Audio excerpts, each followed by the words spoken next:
اعوذ باللہ من الشیطان الرجیم بسم اللہ الرحمن الرحیم وَاعْبُدُوا اللَّهَ وَلَا تُشْرِكُوا بِهِ شَيْئًا وَبِالْوَالِدَيْنِ احسانا۔ السلام علیکم ورحمۃ اللہ وبرکاتہ۔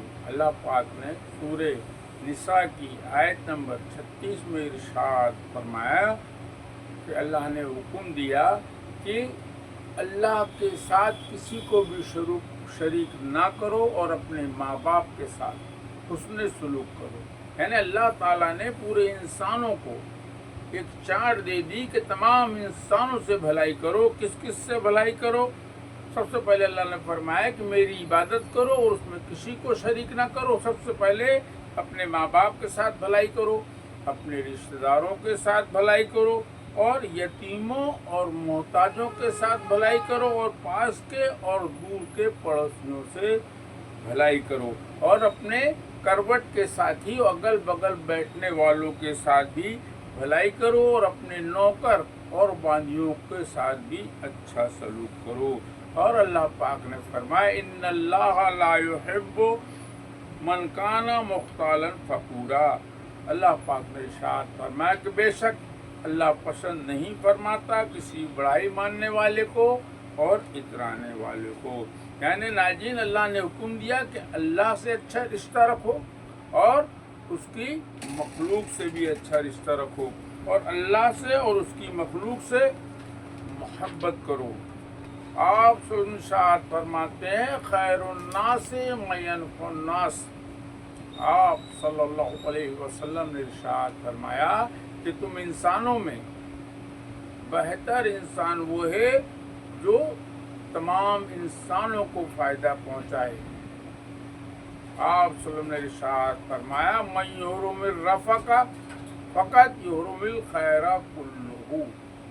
آپ صلی اللہ علیہ وسلم نے ارشاد فرمایا کہ جو دل کی نرمی سے محروم ہوا وہ ہر بھلائی اور ہر خیر سے محروم ہوا۔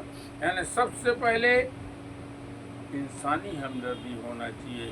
قرآن پاک اور رسول کے فرمان پر اہل بیت کا عمل دیکھیں آپ کہ زین العابدین رضی اللہ تعالیٰ کا جب وصال ہو گیا، ان کا انتقال ہوا، تو لوگ جب انہیں غسل دلا رہے تھے تب لوگوں نے دیکھا، غسل دلانے والوں نے، کہ آپ کی پشت پر نشان ہے۔ آپ کو حیرت ہوئی لوگوں کو، غسل دلانے والوں کو، کہ ہمارے امام کی پشت پر یہ کیسے نشان ہیں؟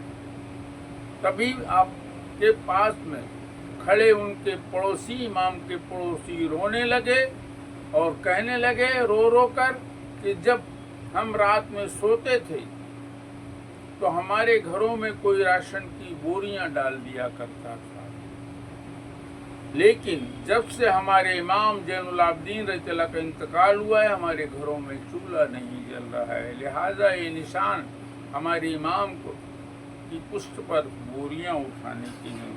اللہ اکبر۔ یہ تھا قرآن کے حکموں پر زین العابدین رضی اللہ کا عمل۔ رب نے فرمایا والجار ذی القربی، پڑوسیوں کے ساتھ بھلائی کرو۔ یہ تھا اہل بیت کا عمل قرآن پاک اور رسول کے حکموں پر۔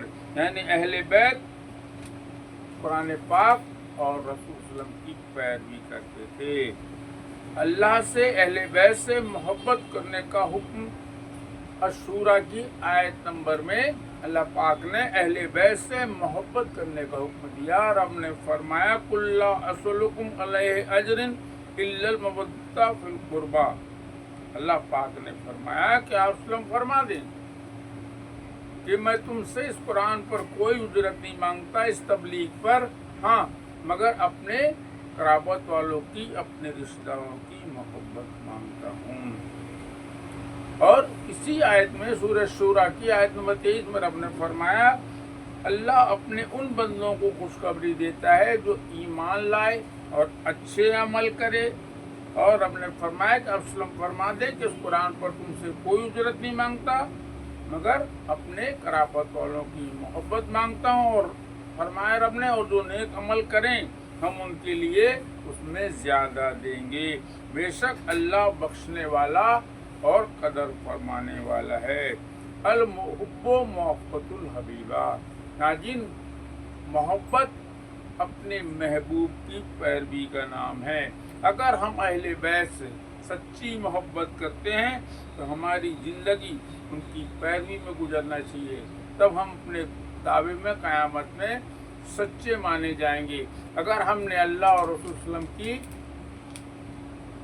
نافرمانی کی تو قیامت میں نہیں مانا جائے گا کہ ہم اہل بیت کے سچے عاشق تھے۔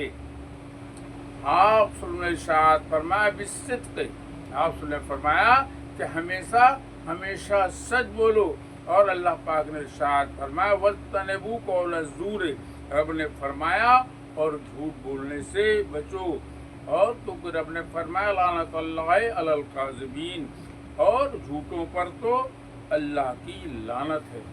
اور آپ صلی اللہ علیہ وسلم فرماتے ہیں الکذب راس الذنوب، آپ صلی اللہ علیہ وسلم فرمایا کہ جھوٹ تمام گناہوں کی جڑ ہے۔ حضرت علی رضی اللہ عنہ فرماتے ہیں اہل بیت کا قول سنیں کہ ہزاروں جھوٹوں کی بھیڑ میں کھڑے ہونے سے بہتر ہے ایک سچے کے ساتھ تنہا کھڑے ہو جاؤ۔ اور حضرت علی رضی اللہ عنہ نے ارشاد فرمایا کہ جھوٹ بول کر جیتنے سے اچھا ہے کہ سچ بول کر ہار جاؤ۔ میرے بھائی، یزید جھوٹا تھا، امام حسین رضی اللہ عنہ نے اس ظالم سے اس جھوٹے سے اس لیے بیعت نہیں کی کیونکہ امام حسین رضی اللہ عنہ چاہتے تھے کہ رسول صلی اللہ علیہ وسلم کی گدی پر کوئی نیک انصاف کرنے والا اور سچا آدمی بیٹھے، کوئی جھوٹا نہ بیٹھے۔ اگر کوئی مسلمان جھوٹ بولتا ہے اور اپنے آپ کو غلام حسین کہتا ہے تو وہ غلام حسین نہیں ہے، وہ غلام یزید ہے، کیونکہ لعنت اللہ علی الکاذبین، جھوٹوں پر اللہ کی لعنت ہے۔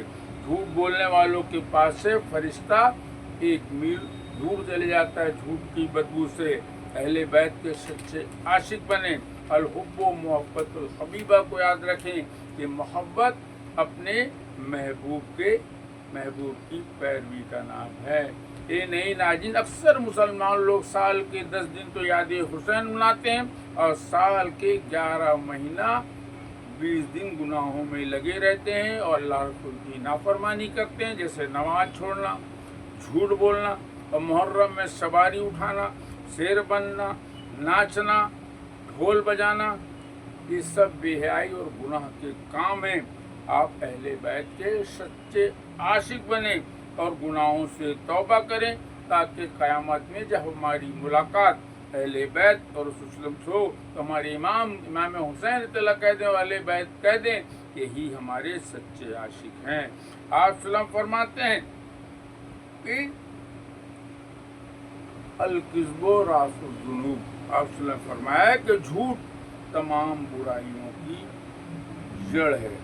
اللہ اکبر، استغفر اللہ۔ السلام علیکم ورحمۃ اللہ وبرکاتہ۔